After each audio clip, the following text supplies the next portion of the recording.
Hej og velkommen til noget Dias PowerPoint show, som jeg har lavet vedrørende kostens betydning for vores immunforsvar og fordøjelsen. Jeg har valgt at sætte fokus på de her to ting, fordi jeg synes det er nogle rigtig vigtige ting at have styr på. Selvfølgelig sammen med alt det andet vi gennemgår på de her moduler på Back to Basic forløbet.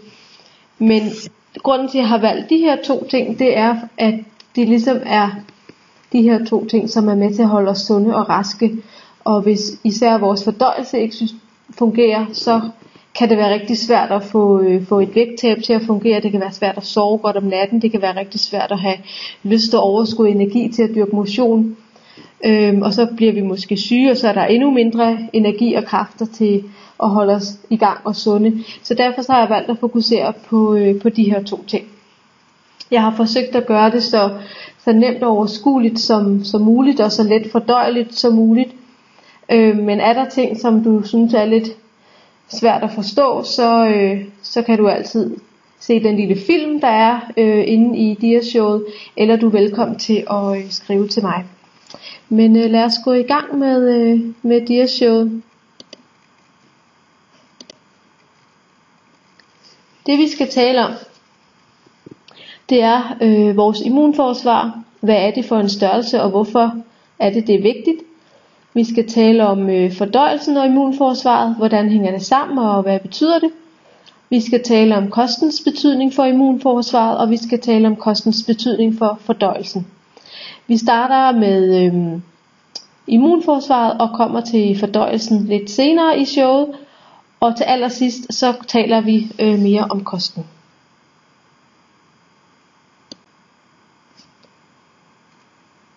Først taler vi lidt om, hvad er immunforsvaret egentlig for noget.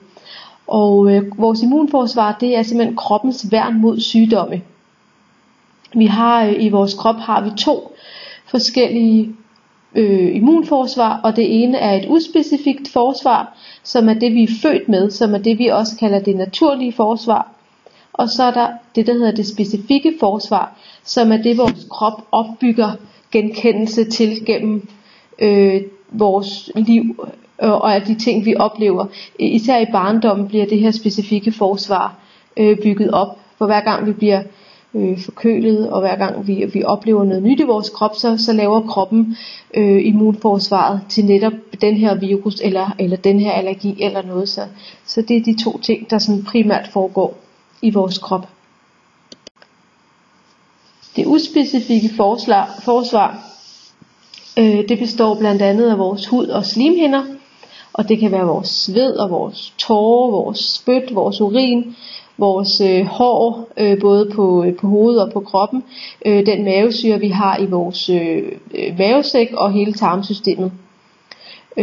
Det er også et stof der hedder interferon, og det er et stof vi har i vores krop som beskytter mod virus, og det aktiverer det der hedder NK-celler, som også hedder natural killer celler, som er simpelthen vores superduper celler, som går i krig med alt det der kommer ind i vores krop, som ikke skal være der. Så har vi nogle afværgemekanismer, som er enzymer og kemiske substanser i vores krop, i blod og kropsvæsker, som gør at det også går ind og tager fat i de ting, som ikke skal være i vores krop, og begynder at nedbryde det, så ikke det laver ballade i vores krop. Og så har vi det der hedder en betændelse, en inflammation, som er det der betyder, at hvis du for eksempel skærer dig i fingeren, eller du kommer til skade, så bliver man varm, man bliver rød, man bliver hævet, og man har nogle smerter af større eller mindre grad. Og det er simpelthen også kroppens reaktion på, at her er der altså noget, man skal passe lidt på, at man skal ikke bare løbe på en brækket fod, eller man skal ikke eller man skal putte noget plaster på den finger man har skåret sig i og så videre. Det er simpelthen en reminder til kroppen om, at her er der noget galt, så her skal man lige passe ekstra på. Det uspecifikke forsvar, som altså det der er i vores krop hele tiden, det er det der hedder fagocytese, som er vores hvide blodlegemer, som spiser bakterier. Det kaldes også makrofager eller neutrofile granulocytter, som er hvide blodlegemer alt sammen, som altså laver en hel masse oprydning i vores krop. I det øjeblik, der sker en skade i vores celle eller i vores krop, udenpå eller indeni, så kommer de her hvide blodlegemer lynhurtigt til stedet og begynder at reparere og spise alle de her bakterier, som kan være skadelige. Så har vi nogle medfødte eller tillærte reflekser, som er vores hosterefleks, vores brækrefleks, vores blink med øjet, hvis vi ved at få noget i øjet. Det er, hvis vi har gået til selvforsvar og lært nogle karate-tricks. Det er simpelthen helt vores krops tillærte reaktioner på, hvis der er ved at ske os noget. Vi ved alle sammen, hvordan man kan hoste, hvis man får noget galt i halsen, og det er altså kroppens medfødte refleks på, at nu skal man hoste noget op, for ellers så får man det galt i halsen og kan måske dø af et eller andet, der sætter sig fast. Og så kommer vi tilbage til de her NK-celler, som er natural killer celler, dræberceller, som findes i vores milt og vores lymfeknuder og den røde knoglemarv og i vores blod. Og det er simpelthen dem, der arbejder hver eneste dag hårdt på, at vores krop skal fungere optimalt. Så har vi vores fordøjelsessystem, som jo er fra det øjeblik, du putter noget ind i din mund, til det øjeblik, det kommer ud i den anden ende. Og der er rigtig mange, der tror, at man er, hvad man spiser, men i virkeligheden så er man, hvad man optager. Det vil sige, hvis du har et velfungerende tarmsystem, der kan optage næringen fra den mad, du spiser, eller der kan optage vitaminerne og mineralerne fra den mad, du spiser, jamen så gavner det overhovedet ikke. Så derfor er det super vigtigt, at vi har et velfungerende tarmsystem, så du altså kan optage det, du spiser. Vores fordøjelse består af en hel masse kemiske processer, men hvis man skal kigge på det rent sådan ergonomisk, eller fysiologisk hedder det vel, så er det altså vores mund og vores spiserør, som er det første, der kommer i kontakt med maden. Det her, vi sorterer og tykker maden, vi findeler det og knuser det med vores tænder, og så synker vi det ned gennem vores hals, så det kommer ned i vores mavesæk. Og det er så her, vi begynder at fordøje og tilsætte mavesyre, så vi nedbryder noget af det mad, vi har spist, og vores system begynder sådan at portionsinddele maden, så ikke vi lukker en hel aftensmadportion ud i systemet på en gang, men kroppen deler det altså op i små bitte portioner. Så har vi galleblæren, som er der, hvor at man tilsætter en masse enzymer, som begynder også at nedbryde blandt andet vores proteiner, og vores bugspytkirtel, som laver en hel masse fordøjelsesenzymer til resten af vores fordøjelse. Så er der vores tyndtarm, som er der, hvor optagelsen af næringsstofferne sker. Det er altså først, når maden når herned, at vi begynder at optage det mad, som vi spiser. Så vores mad skal altså igennem en meget, meget, meget lang proces, før den når ned i vores tyndtarm, og næringsstofferne begynder at blive delt ud til blodet. Derfor er det vigtigt, at vi passer på vores tyndtarm også.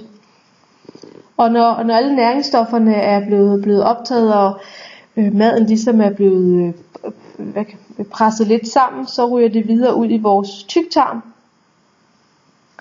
hvor at man blandt andet opsuger vandet, man optager de her restnæringsstoffer, og så transporterer man maden lige så stille og roligt ned mod endetarmen. Og i endetarmen, det her, hvor at vores afføring kommer ud, og det skal man helst gøre 1-2 gange per døgn. Og der er cirka det der hedder en transittid fra vi spiser noget til der kommer noget ud, og den skal helst ligge mellem 24 og 36 timer. Så er du længere tid om at få din mad fra den ene ende til den anden, så kan det godt være, at du skal kigge lidt på, om der er noget, du kan optimere i forhold til din fordøjelse.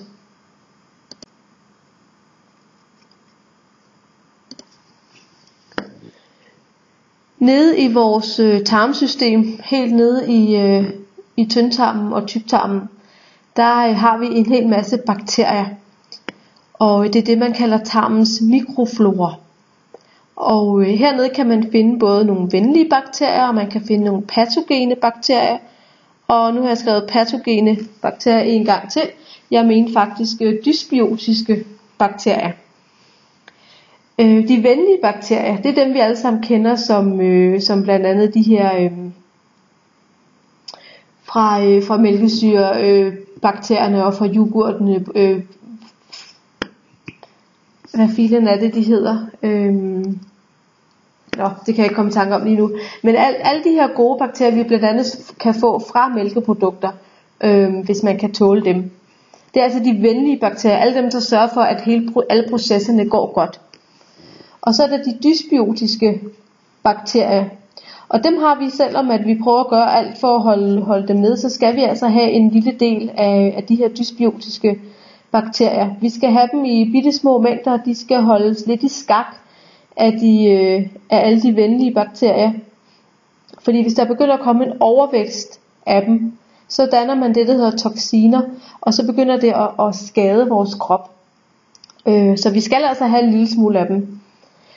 Og så er der det, der hedder patogene bakterier, som er de virkelig aggressive bakterier, vi har i vores krop. Og dem skal vi helst ikke have så meget af. Og det er altså dem, som forårsager simpelthen decideret sygdom. Og det er blandt andet de her kolibakterier og salmonella-bakterier og alle sådan nogle ting, som gør, at vi bliver rigtig, rigtig syge. Så dem skal vi altså helst ikke have noget af.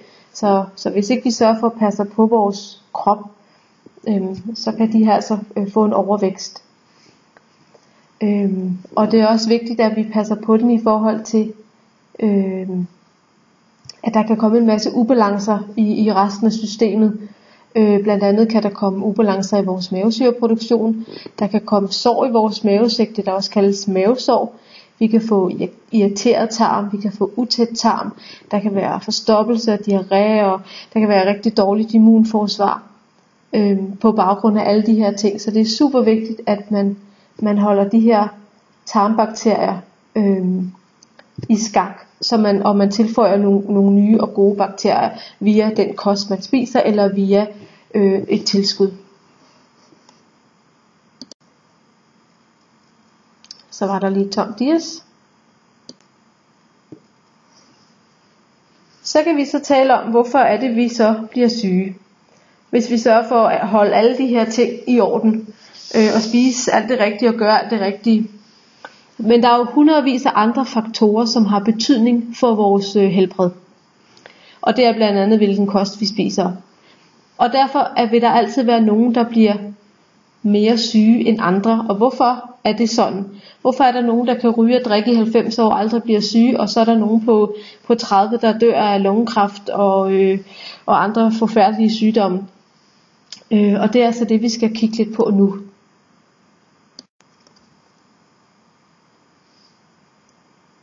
I vores krop og den mad, vi spiser, der findes både noget, der hedder frie radikaler, og der findes noget, der hedder antioxidanter. Frie radikaler er sådan et ustabilt atom eller et molekyle, der roder rundt i vores krop og forsøger at stjæle et elektron fra en anden molekyle, fordi de vil rigtig gerne sætte sig på vores celler og tage pladsen fra vores næringsstoffer, som skal sidde på cellerne i stedet for. Og når de gør det, så sker der altså det, der hedder en oxidering, eller en iltning, eller en celleskade i vores krop. Og det skal I høre lidt om nu.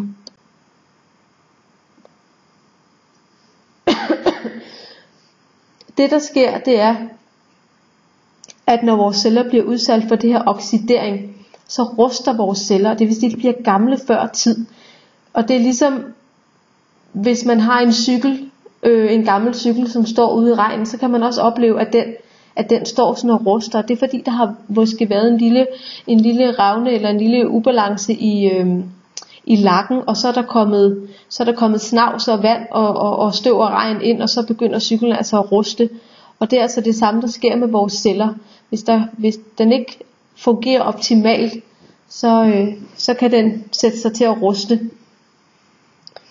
Og det gør, at den her fedtmembran, der sidder rundt omkring alle vores celler, den begynder også at harske, ligesom dårlig fedt får lov til at stå. Og de her frie radikaler, de optager altså pladserne på vores celler, vores modtagerreceptorer på vores celler, så der ikke kan komme vitaminer, mineraler og fedtsyre og alle sådan nogle ting ind og ud af vores celler, men de her frie radikaler, de sætter sig altså der og tager pladsen. Så derfor skal vi undgå så mange frie radikaler i vores krop. Og de her frie radikaler, de går ind og slider på den telomer, vi har i vores krop. Det kommer lige om lidt, hvad det handler om. Men hver gang der sker et slid på den her telomer, så kan vores celle ikke dele sig til sidst. Og så går vores celle i forfald, og den går hen og dør, fordi nu kan den så ikke længere dele sig. Her har jeg lavet en lille film om antioxidanter, hvis I synes, at det er meget nemmere at lige at se en lille film, end at høre mig tale. Men vi skal tilbage til telomeren. Og meget kort og meget forenklet, så sidder der et lille kromosom inde i hver vores celle, som indeholder noget DNA. Og der sidder altså sådan et telomer. Og hver gang vores celle skal dele sig, hver gang der skal ske en udvikling i vores krop, så bliver den her telomer altså en lille bitte smule kortere. Og når cellen ikke længere kan dele sig, så betyder det altså, at der ikke er mere den her telomer tilbage. Hver gang vores celle skal reparere et eller andet, og den skal dele sig for at lave en ny celle, så kan den altså ikke det mere, når den her telomer er væk. Så jo flere frie radikaler vi spiser, jo mindre bliver vores telomer, og så dør cellen til sidst, da der ikke kan ske en ny celledeling. Og det her, det er altså en ung telomer med rigtig meget. Det røde her, det er det her, der bliver slidt hver gang der sker en celledeling, og så en gammel telomer, som snart ikke har mere tilbage. Sådan et lille visuelt billede på det. Og hvad kan man så gøre mod de her frie radikaler? Og det eneste kendte middel mod de her frie radikaler, det er altså antioxidanter. Og antioxidanter, det er sådan nogle kemiske stoffer, der findes i blandt andet frugt og grønt, som går ind og modvirker den her iltning og oxidering af cellen. Det vil sige, at de her antioxidanter, de kommer ind i vores krop og fanger de her frie radikaler ind, inden de sætter sig på cellerne og gør skade på dem. Så der skal være en god balance mellem de frie radikaler, der kommer i vores krop, og som vi bliver udsat for hver dag, og som vores krop også selv danner, og så på de her antioxidanter, vi spiser i vores kost. Og her der er et lille sjovt billede med en antioxidant, der sparker de frie radikaler ud af vores krop.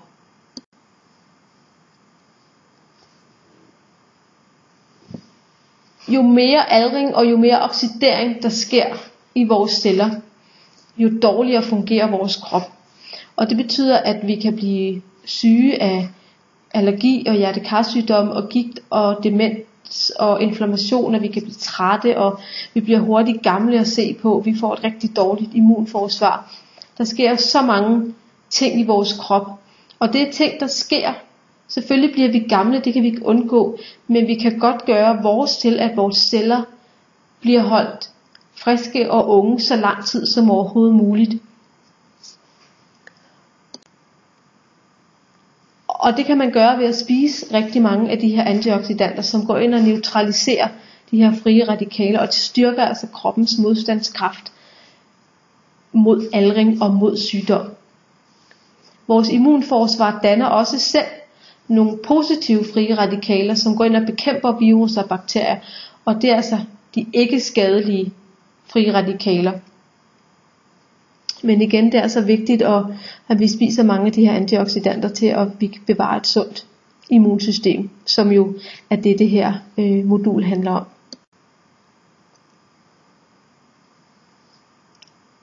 Det der danner frie radikaler i vores krop, det er ikke bare ting fra kosten, men det kan også være blandt andet tungmetaller, vi bliver udsat for hver dag. Bare vi trækker vejret udenfor, hvis der kører en bil forbi, så indånder vi noget af den luft fra bilosen, og det danner frie radikaler. Det er alkohol, det er hvis vi dyrker elitesport, eller med meget hård sport, så danner kroppen også frie radikaler. Hvis vi spiser dårlig mad eller stegt mad, hvis vi tager medicin, også selvom det er nødvendigt, så danner kroppen stadigvæk nogle frie radikaler mod de ting, vi udsætter os for. Så det er altså ikke kun mad, men det er alt muligt, vi udsætter os for hver dag. Og hvis vi så samtidig ikke spiser ordentlig mad, hvis vi samtidig ikke får særlig meget af de her antioxidanter, som går ind og stopper udviklingen, hvis ikke vi får vitamin og mineraler og fedtsyre hver dag, og god søvn og vand, så kan der altså ske celleskader. Og det er jo det, som jeg fortalte om før, med at der kan ske en masse ting i vores krop til den dårlige side, som gør, at vi altså får den her aldringsproces, celleskade, dårligt immunforsvar, fødevareallergier, alle mulige ting, som kan gøre, at vi altså bliver syge før tid. Og jeg siger ikke, at bare man spiser god mad og spiser vitaminer og mineraler hver dag, så bliver man ikke syg. Men man kan gøre sit til, at det ikke bliver lige så slemt eller lige så hurtigt, som det måske ville blive ellers. Der er mange andre processer i kroppen, som også har indflydelse på, om vi er sunde eller raske. Men det her handler så lige om immunsystemet. Det du kan gøre også for at optimere din fordøjelse, det er, at du spiser noget ordentlig mad, altså alt det du lærte på modul 2. Det er, at du eventuelt tager et tilskud af noget probiotika, altså de her gode, venlige mælkesyrebakterier, som vi selvfølgelig får via vores kost, men som også nogle gange kan have brug for, at vi lige hjælper det lidt på vej ved at tage et tilskud. Det er, at du drikker masser af vand, så affaldsstofferne kan komme ud af kroppen, og dine celler kan blive næret med vand og fungere optimalt. Du skal sove godt, og det er så det, vores næste modul kommer til at handle om hvorfor du skal sove, og hvad sker der i vores krop, når vi sover. Du skal også dyrke motion, det hjælper rigtig meget på vores immunsystem at komme ud og få noget frisk luft, og få noget bevægelse i kroppen, og noget ilt i vores lunger og vores krop. Og det er det, du lærer om på modul 5. Og så er det altså også rigtig vigtigt, at du kommer på toilettet hver dag. Og du kommer på toilettet, når du skal. Jeg ved godt, at det ikke altid er rart og optimalt at gå på toilettet, når man er på arbejde, eller når man er ude hos nogen. Men for dit fordøjelsessystem, der er det altså rigtig vigtigt, at du kommer af med din afføring, når du skal. Og ikke holder det tilbage, fordi jo mere du holder det tilbage, jo mindre du ignorerer kroppens behov for at komme af med de her affaldsstoffer, jo mere overhører du, at nu skal det den gerne vil fortælle dig, jo mere mulighed har du for at få for eksempel forstoppelse og andre fordøjelsesproblemer.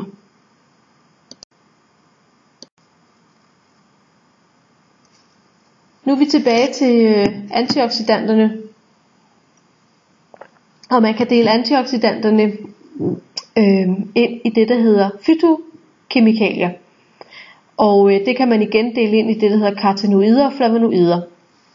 Det vil jeg ikke komme særlig meget ind på, andet end du kan læse, at det blandt andet er gulerødder, tomater, spinat, røde og blå bær, appelsin, løg og porre, alle sådan nogle ting, som der også står i nogle af de andre ting, du lærer i det her modul. Det er altså dem, der indeholder alle de her super gode, vigtige stoffer for vores krop, antioxidanter, vitaminer og mineraler, som gør, at vi skal holde vores krop velfungerende. Man kan også dele antioxidanterne ind i det, der hedder ORAC-værdier. Og det er altså blandt andet nogle af de ting, du kan spise, som har særlig højt indhold af antioxidanter. Og her der kan du se, at sviskeblommer og granatæbler og rosiner blåbær, grønkål og spinat og chokolade og hindbær og æbler, de indeholder super meget antioxidanter. Så dem kan du altså bare spise særlig meget af i forhold til at optimere din krops immunsystem.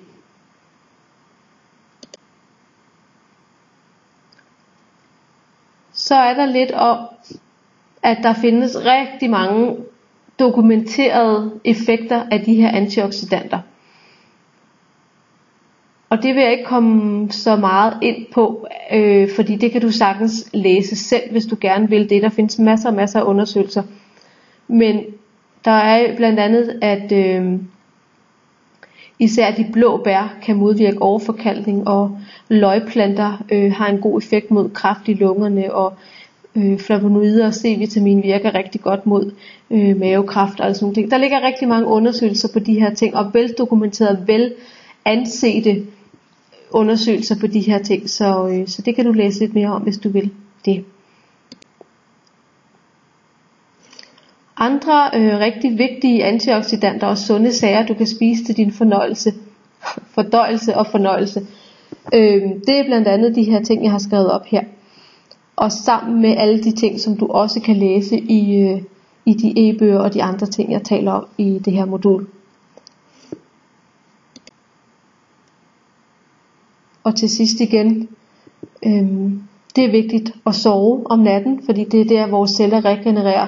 Det er der, de frie radikaler af vores hjerner, de nedbrydes, og vores stofskifteprocesser, de begynder at fungere bedre. Man danner også antioxidanter, hvis man dyrker motion.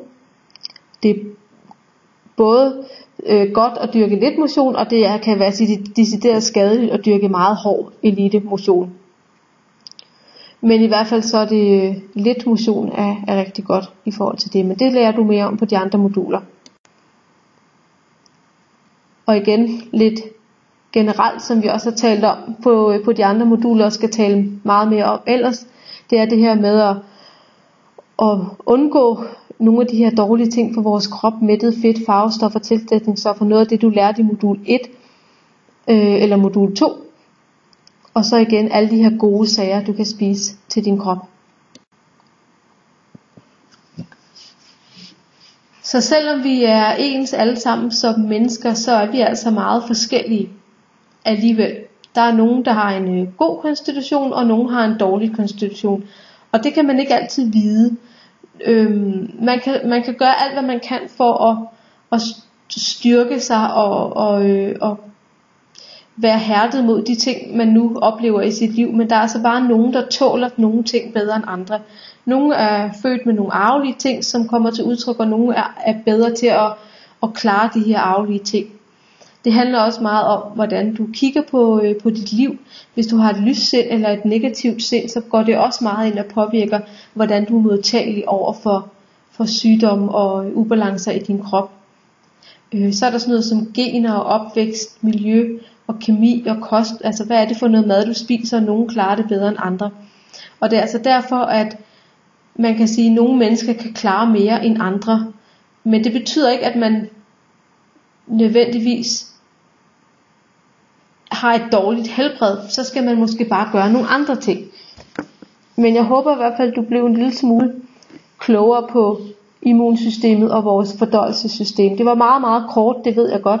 Det er meget, meget, meget forenklet, alt det vi har hørt om nu her. Men vores systemer er så komplekse, så det er lidt svært at komme helt ned i alle detaljerne. Men har du noget, som du gerne vil spørge om, har du noget helt specifikt, som du synes, der er vigtigt for dig at vide, så skriv til mig, og så taler vi om det.